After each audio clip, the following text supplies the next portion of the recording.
These are the top 3 habits to increase your feminine energy according to that beingness, that resting back, that settling in your seat, that softness that you might have felt that you lost along the way if you now think that you need to fix and do and change and act on a relationship in order for it to work. You don't have to do that anymore. If that's you, this video is for you.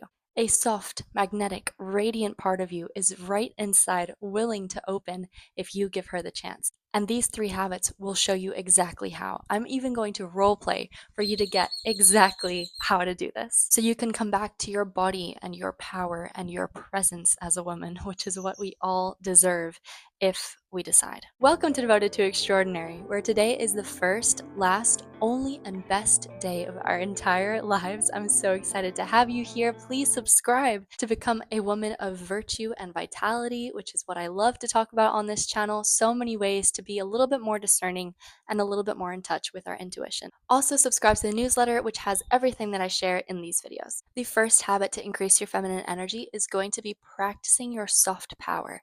Nurturing your softness is exactly where your power lies. Unlike a man who has to do and say and try, a woman actually does better when she simply believes it is hers. She attracts first. Our power is not loud and forceful. It's calm, it's magnetic, it's unshakable because we know and we have faith in our vision of what our life and what this decision is going to bring us to.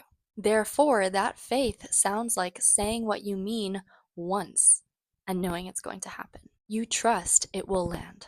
There is no over explaining, there is no trying to convince, and there is no panicked follow ups. You simply stand in your truth with elegance and peace and knowing. As much as the analogy may be overused, it is very much like a queen sitting on her throne, knowing certain things are for her because her environment already mirrors that back.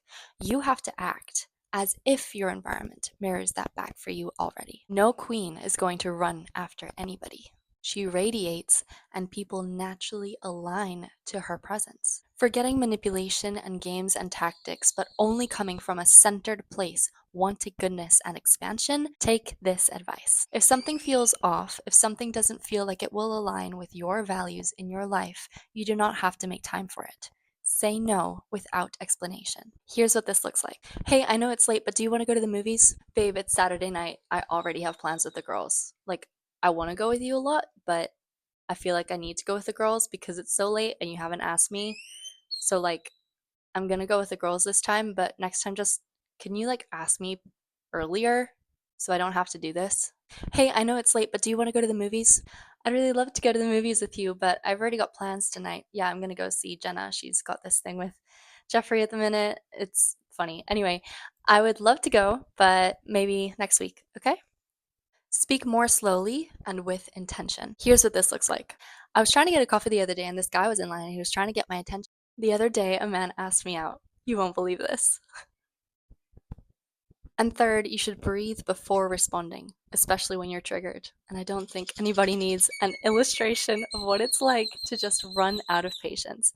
But really try to pause in that moment and breathe and have a different reaction. The more calm you are in your own power, the more others rise to meet your energy. This is leading by example. Yes, a man takes action first, but only after a woman will have made eyes with him across the bar and held that expression. You, with your energy, lead always. This leads well into habit number 2, which lets your energy speak for itself because you are setting boundaries without saying them by investing in yourself. Boundaries may seem like walls, it depends how you say it. It's not what you're saying, but the way that you introduce the concepts that make them feel like they might be something to either fight against or something to lean into. Your partner, your man, might want to love you better if you actually say it in a way that is inviting, because boundaries are really invitations to love you better. So many of us were brought up as good girls, as nice girls, wanting to do things for others and draining our own energy instead of first checking in with what we need and if that aligns to also helping somebody else. Again, service is what makes the world go round. Charity is the center of love, and we will always do what's best for others, but we need to come from an overflowing cup. So many women give, give, give, and then don't know why they feel unseen or unheard or invisible or resentful or angry, even. People can only honor you at the level at which you honor yourself. Try mirroring the golden rule, which is treat others as you'd like to be treated, but this time treat yourself as you'd like others to treat you. When it comes to how a woman wants to feel in love, we want to feel ravished, we want to feel devotion, we want to feel cherished. All those things have to follow our lifestyle. That's a standard that we have to hold first. The more happy you naturally are in your day to day, the faster you will leave people and situations that don't nourish you. Whether it's investing in a book or a course or simply taking some time to relax, if you put yourself, your needs first, you will always have that capacity to overgive when you're in a situation of being able to help. Because you'll want to. It'll stem from your heart space. You will fully be convinced and you will fully believe in your own worth and have a high sense of self esteem. So, when you're so filled up by your own life, your own hobbies, your own desires, your own just things that give you joy and that help you create even more as a woman, the more you will naturally stay in your feminine because you already overflow. So when somebody comes to you and wants something, but your boundary is no, it won't sound harsh when you say, you literally don't have time. But it'll be in a very natural feminine way. So if somebody asks you to do something, give yourself a moment before you actually answer yes to estimate whether you want to or not. And here's what it looks like. Hey, do you want to go shooting with the boys later? That doesn't work for me right now. And leave it at that. When you wake up in the morning, just give yourself 5 minutes to lay in bed, to feel the sheets with your fingers, with your entire body, just sort of lounge in the moment that you've just woken up. Realize that it is actually another day that you've been gifted. Recognize what you could do today and how great it's going to be because you are going to make it the best day of your entire life. Set that intention. Or read a book. Do whatever lets you set the emotion for the day. If you reach for your phone in this time, you will shoot your dopamine level through the roof and you will not be able to reach that dopamine level again throughout the day. It will literally set you up for a low. The third practice is to romanticize your life with little rituals and habits that you enjoy, like learning something new that feels good to you or taking yourself out on little dates. Just because you're alone doesn't mean you need to feel lonely. The more full you are, the more lit up by your own life, the more naturally you're going to radiate that beauty and that confidence and that grace without even trying. Habit number 3 to increase your feminine energy is to embrace your emotions. My goodness, I would highlight this. Years ago, I asked myself, how can I be closer with my intuition? And this is the answer. Master your emotional intelligence. The more close you are to how you feel about something, the faster you will get to what you need. The faster and the better you express what you need in a relationship, the easier it will be for your man to provide it. The more your man provides it, the more you can be grateful for it. The more you're grateful for it, the more he feels appreciated. And the cycle goes round and round. It's a beautiful thing if only you'd be able to sit back with your emotions. Your man is not here for you to spew every single thing that you think at him. Do not text your pain to someone who is emotionally unavailable. If he just canceled for a date, if he ghosted you, be more passive than he is. Otherwise, you're the masculine one in the dynamic. Feel for yourself what you're going through, what your emotions are, be able to name them, pick them apart, ask them why they're there, and then decide what to do next. This is not an easy process. I know. We are stubborn, we are prideful in our very own way as women, but go and do something to get into your body. Let your brain rattle off and let your hands and your body be busy so that your environment can calm you down. Go exercise, maybe do something like art, go for a walk, dance, I don't know. But if you text him everything that you feel, you will be leaking your life force energy. You will just be giving everything to him. The more powerful thing to do would be letting him question how it is that you actually felt about what he did.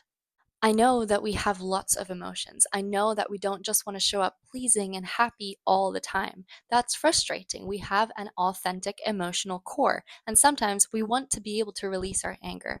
But that's what your girlfriends are for. A man wants to come back to you because you are pleasant. Now, I'm not saying hide parts of yourself. Yes, you can express frustrations, but always do it in a soft way that is actually welcoming and inviting a conversation. Feminine energy is raw energy. It is that emotion. It is alive, and you want to be able to express it. So do. Go out and do something with your energy. Go talk to your friends, get them on the phone because, yes, we co regulate. We need to talk about our problems in order to feel like our problems are getting resolved. It's a very good way to de stress for women. Men deal with stress in a different way. Men want to go into their caves, distract themselves, do something they enjoy, and not think about the problem in order to return to the problem refreshed. So, no, you're not fixing anything by trying to confront him. You're simply pushing him away. But don't bottle things up and pretend like you're okay because that will come out in resentful ways, in passive aggression, and it will only grow hatefulness between you two. And of course, nobody wants that. Do not disconnect from your feminine core. Give yourself what you need. When you take yourself away and have already processed from your feelings into words and thoughts, actually being able to name what it is that you feel, then well done. You're in the space that you can actually process them. You want to now name them aloud. Once you journal, once you figure everything out, you want to name aloud and say how it is that you feel. Only then can you validate and allow yourself to keep feeling that way. It is that flow that leads to you saying, I feel so angry that he crossed this boundary. I cannot believe he did this again. I feel so sad that he would even try this because I explained last time how bad it is. It is valid that you are frustrated. And it makes you an authentic person to sometimes show up happy and sometimes show up sad. If you can get to the point where you notice the difference between big things and little things and not let little things get to you both, that is the magic. Here's what this looks like. Hey babe, did you walk the dog earlier? Why wouldn't you walk the dog? We've talked about this. It's really important to me because I'm so busy. I just got back from work and I'm so overwhelmed. Hey babe, did you walk the dog earlier? Okay, do you want to walk him with me now? Ultimately, you're walking the dog, you're doing the dishes. It is something that develops who you are and your integrity. It's hard to argue with someone who's being open and calm with you. This is what it looks like when you actually return to him with vulnerability, which is the most disarming tool. Remember when I left the other day after we fought? Yeah, I was feeling really overwhelmed and I wanted to figure out why. That's okay. I'm sorry I left. I know I can do better at being more patient and staying and talking it through. I was really quite hurt by what you said, and I'd appreciate if you didn't say that again. Yeah, you're right. I'm sorry too. I won't say it again. Your feelings are feedback. Your intuition as a woman is exactly what gets to pick up on the energy that is being shared between two of you.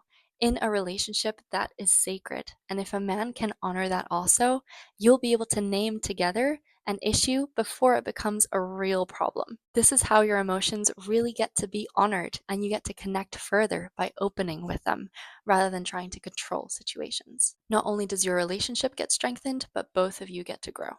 As you can tell, feminine energy is not about being passive and taking a back seat. It is simply about being able to process things so that you can be even more potent in your communication. You become, therefore, receptive and rooted in your truth. These habits are not about changing who you are, they're about coming home to who you have always been before you were conditioned to become somebody else. So tell me in the comments, what habit are you going to try first? And if you do try it and it works for you, let me know any success stories. I love to hear them and always respond.